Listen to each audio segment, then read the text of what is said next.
Welcome to Hadoop course from Way to Learn. If you want to learn Hadoop from basics to advanced level, with practical examples, you are at a right place. Thanks for choosing Way to Learn. Let us get started with our first topic, big data and introduction to Hadoop. Before we start the course, a brief introduction about the instructor, myself. I am Shiv Prasad. I am a certified Cloudera certified developer for Apache Hadoop, Spring Source certified instructor. I do deliver all certified courses from Spring Source like Core Spring, Enterprise Spring, Hibernate with Spring. I am a MuleSoft certified instructor. I deliver all the certified MuleSoft courses. I am a Spring Source certified enterprise integration specialist, and also I am an Adobe certified expert on Flex. I have total of 11 years of experience in development and training. I have earlier worked for companies like Motorola, Alcatel-Lucent and Tech Mahindra. You can reach me on siva@waytolearn.co.in. That's brief about myself. Let us get started with the course. First, we will try to understand what is big data. The agenda of this video is to understand about what is big data, why big data is useful, what are the traditional problems we face while processing big data, and how big data technologies like Hadoop can help us in solving those issues. And starting with introduction of Hadoop, we will see the basic parts of Hadoop like HDFS and MapReduce, and we will finally end up with why Hadoop. Okay, so let us get started. What is big data? Big data is nothing but huge amount of data that exceeds the storage and processing capabilities of a single machine. What do I mean by it? Suppose if you have a file of say 100 GB size, will you be able to process the data present in 100 GB file using a single machine? Yes, of course, you can process 100 GB using single machine, but the processing will be slow. So what we want is, we want parallel processing of bulk data, right? So there are some technologies like Hadoop which can help in that. But is this big data a framework? What is it? No, big data is not a framework. It is just a term used to identify huge amount of data that exceeds the storage capability and also the processing capability of a single machine. Okay. If you want to characterize, if you want to say that the data whatever you have is big data, it should be in extra large volume, and the data which you have might come from variety of formats and variety of sources, and the rate at which the data is growing should be very fast. Then only you can term your data as big data. So these are the three important characteristics of big data: volume, velocity and variety. As you know, as the name says, the data has to be in huge volumes if you want to say your data as big data. And also the velocity should be very high. The rate at which the data is growing should be very high, and it should support your data can be of variety of formats. When I say variety, your data can be a structured data like the data in databases. The data in database, that means tables, have structure. So the data can be a structured data, as well as semi-structured data like XML, or it can be an unstructured data. So whenever you are terming your data as big data, a data can be of any format, like structured or semi-structured or unstructured. That's fine. We understood that what is big data.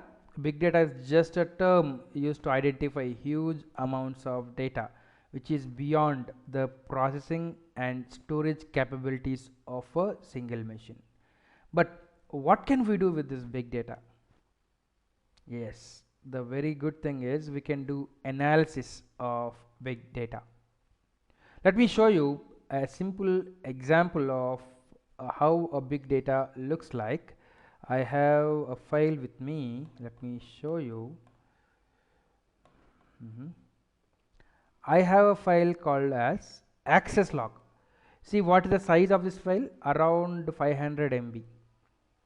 Normally big data means it is not in MBs, it will be in GBs, terabytes or even petabytes. Right now, for just showing you how a big data looks like and what all you can do with big data, this is a simple example. This file is nothing but access log of a web server. So the logs are containing the IP from which the request is coming, the date and timestamp when the request came, and what is the request for which URL, status codes and length. Now one requirement is I want to analyze how many requests are coming from a particular IP in a day. There might be some spammers who might be spamming my website. If I can identify that there are a lot of requests coming from a particular IP, I can block the requests coming from that IP. So that is one use case if I can analyze these log files. And also by analyzing these log files, I want to find out what is the best time for taking my server down.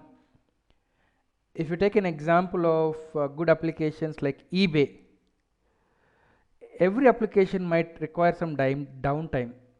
Is it not about eBay, but just any application may require some downtime for performing some maintenance activities.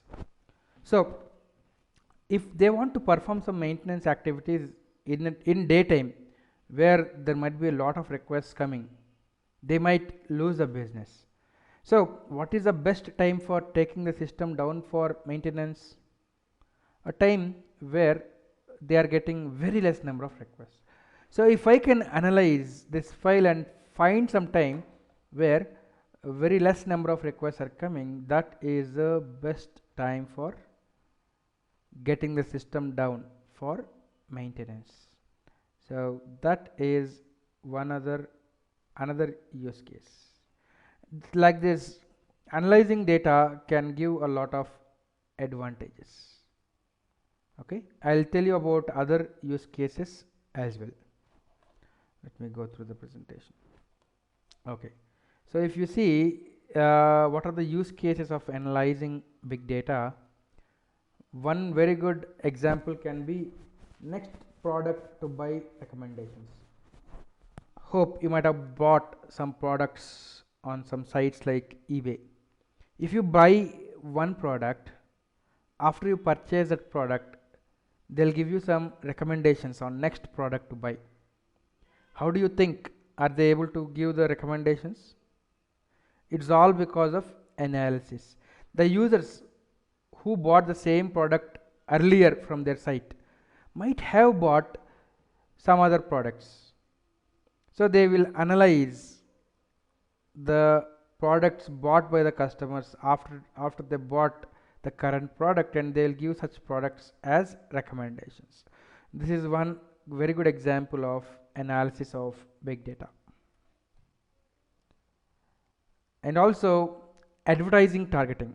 Have you ever wondered how Google AdSense works? Suppose on my machine, if I browse for Hadoop, if I Google for Hadoop today, from tomorrow I'll be getting, whenever I visit any site where Google ads are displayed, I will get only Hadoop related ads. How? What Google will do is, using the browsing history of the target website, the most relevant advertisements are shown. So again, advertising targeting is also done by analyzing big data. Okay. Price targeting. Suppose if I am launching my new product, let's assume bank is introducing a new insurance product. What is the best price that they can put so that their insurance get sold? By analyzing various logs which they have, by analyzing social media posts, and by analyzing some data, they will be able to identify what is the best price for their insurance. By analyzing say how the health trend of the people is present nowadays, what are the probability of diseases in a particular location. Based on such information, they can give the insurance quotations. Another example is identifying the best time to perform maintenance based on usage patterns. This we have already discussed. You might wonder, in which areas is this big data used? Big data is used in almost all the areas like healthcare, security, traffic control, manufacturing, sales, telecom, and trading analytics, and search quality. These are all the areas in which big data analysis is useful. Okay, so now you understood what is big data and what is the use of analyzing the big data. That's fine. I don't like talking more theory. I will talk more about big data and its uses through examples later. Now let's jump into the next topic. What are the problems with traditional computing till now?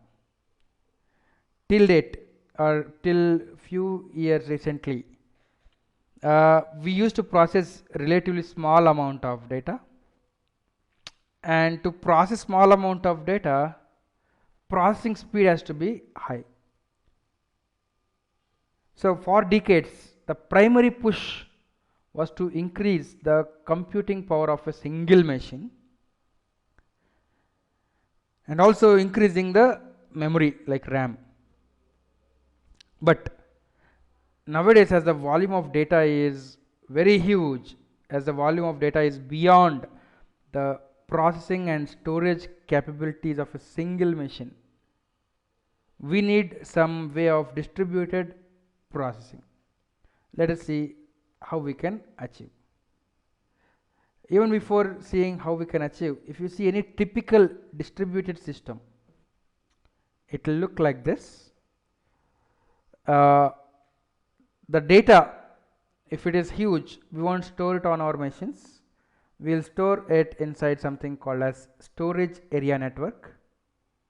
Now the application servers or database servers or mail servers will be having some code. Whenever they want to process data, the data has to travel from SAN till the application server. Okay, then the computation is done on the application server. Now the processing is very fast. My servers are very fast. The processing can be done very fastly.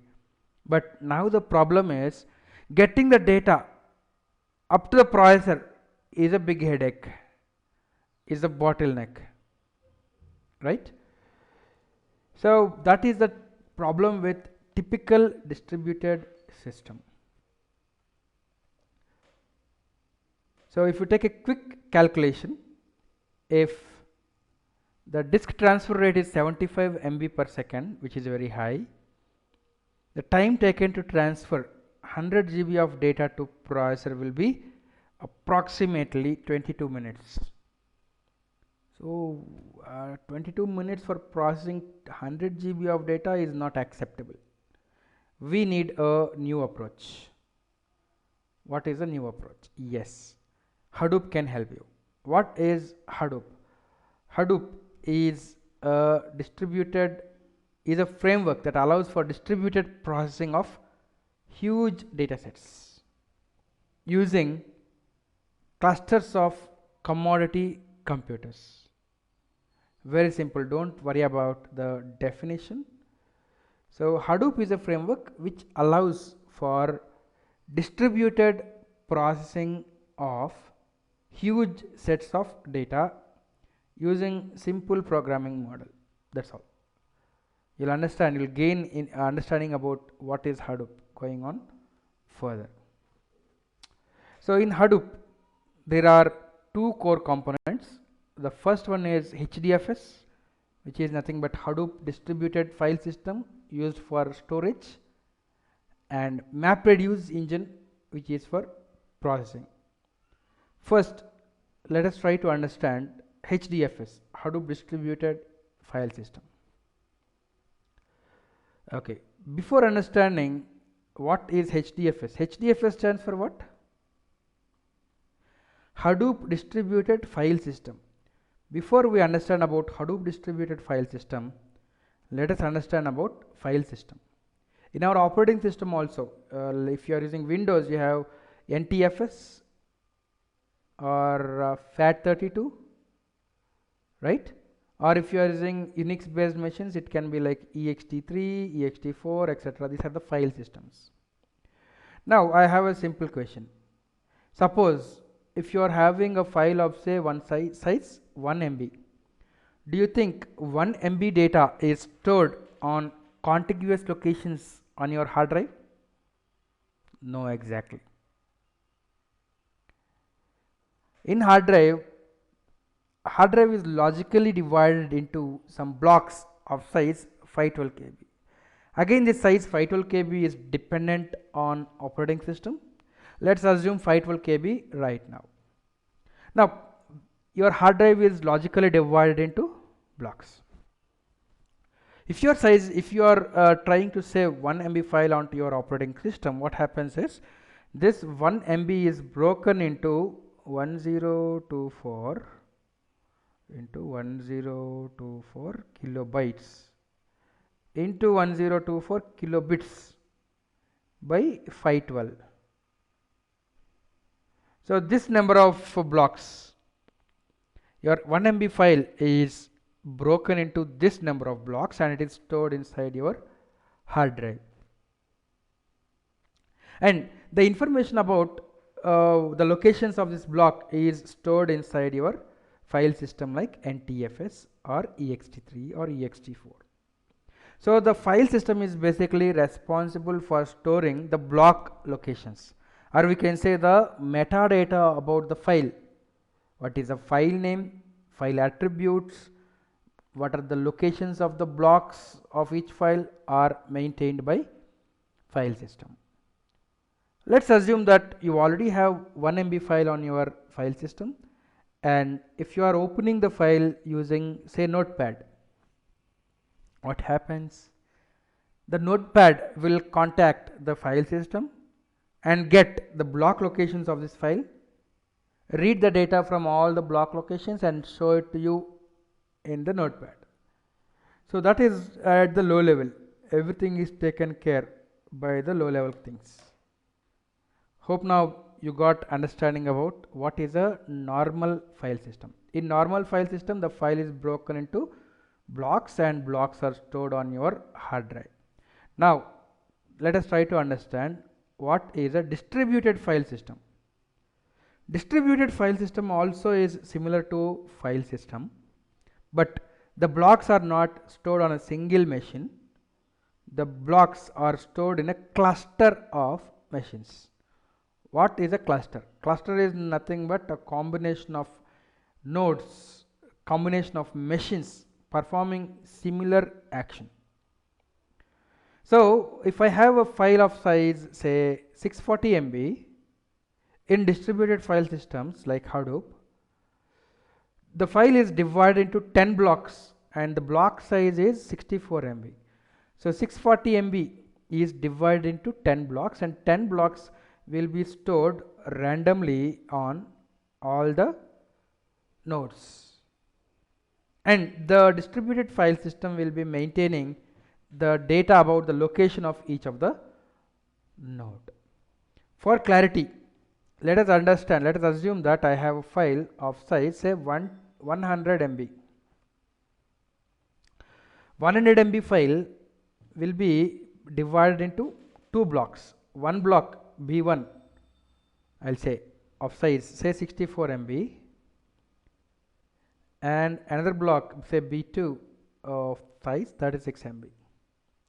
And assume that the block 1 is stored on node 1 and block 2 is stored on node 6. The metadata, like what is the location of each block, what is the, so these blocks block 1 and block 2 will be stored on different nodes. The metadata about these blocks, like where is the location of block 1 in which node and where is the location of block 2 in which node, is maintained by the Hadoop by the distributed file system. And a distributed file system given by Hadoop is nothing but HDFS, Hadoop distributed file system.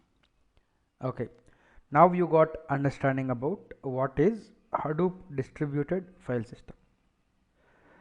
Let me talk about a simple scenario. If somebody wants to, if you want to read this file say a.text which is of size 100 MB, what should happen? First, your program should contact the file system and get the block locations and read the data from all the blocks. That's how it should happen. But assume a scenario where block 2, the node on which block 2 is present, is down for some time. Will you be able to access this a.txt? No. That means the file is lost, the content of the file is lost. So generally in distributed file system, the probability of failure of one of the node is high. So we replicate the blocks with a replication factor of 3. In Hadoop distributed file system, the default replication factor is 3. That means block 1 is replicated on 3 nodes, here, here and here, and block 2 is replicated on 3 nodes. So each block is replicated thrice. Suppose if this node 6 on which block 2 is present is down, still block 2 is present in 2 more nodes, so our file is not lost. And after some time, when the file system finds that this node 6 is down, what it will do is the file system will replicate the blocks present in node 6 under any other blocks. So it will definitely maintain a replication factor of 3. So you won't see any loss of data. So that's how the distributed file system works.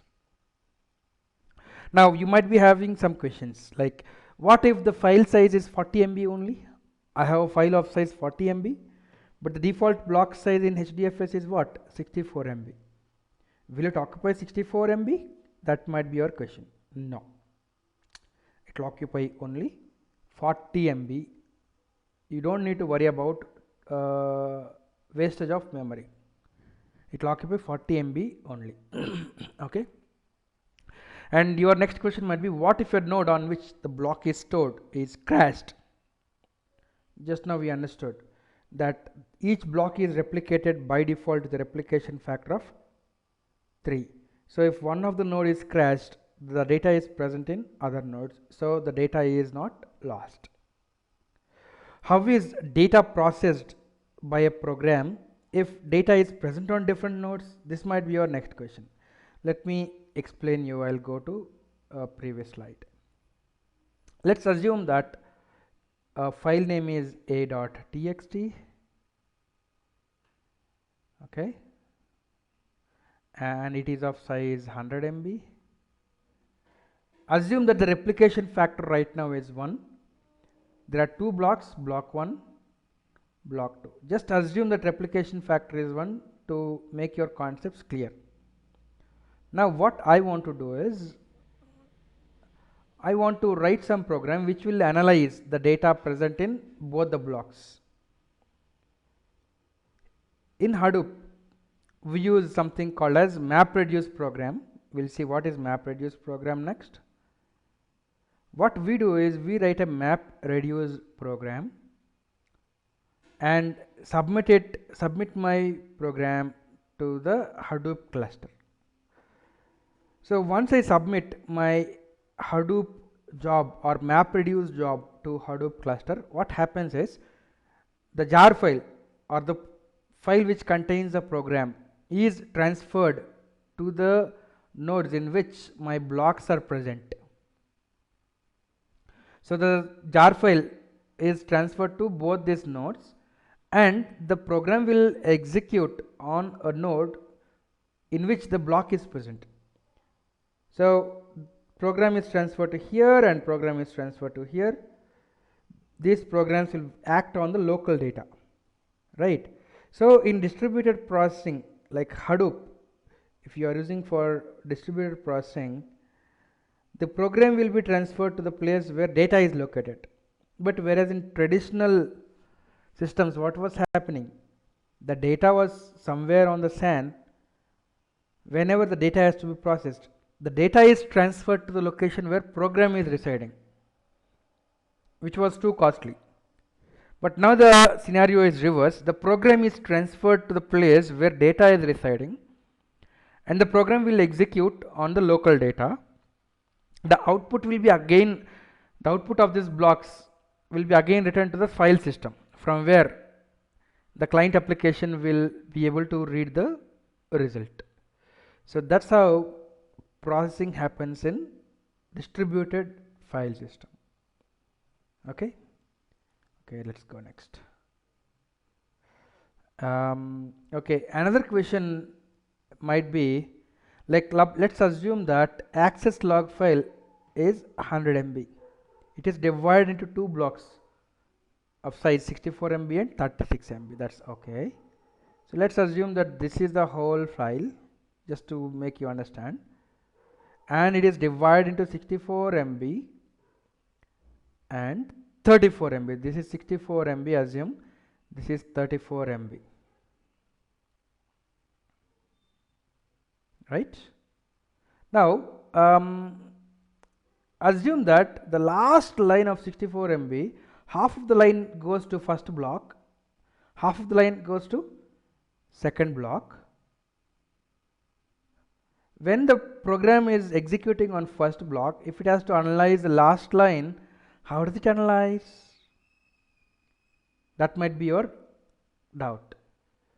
So what happens is the MapReduce engine in Hadoop will take care of reading the line from another block. Okay, so MapReduce engine will take care. Internally inside Hadoop, there are something called as record readers. Record readers, they will identify that half of the line, half of the record is inside another block. They will find out the next block and will try to read the data from the next block. We need not worry, the MapReduce engine will take care. So this point will come again in detail. We will be discussing. I will show you practically how this record readers work. Okay, so hope your questions, all your questions are answered. So now once we understood what is distributed file system, let us try to understand why HDFS. Suppose if you are not using HDFS, you are having a single machine. If you have a traditional, if you are doing traditional processing, you have a single machine, one server. Assume that the server has 4 IO channels and this each IO channel supports 100 MB per second. If you want to process 1 terabyte of data using a single machine, it requires 45 minutes. But if you are using a distributed file system like HDFS, you might be working with cluster of nodes You will not be working with single server, you will be working with cluster of servers. So assume that you have a HDFS, and in HDFS you have 10 servers, and each server, if it is having 4 IO channels, there are 40 IO channels which can read 100 MB per second.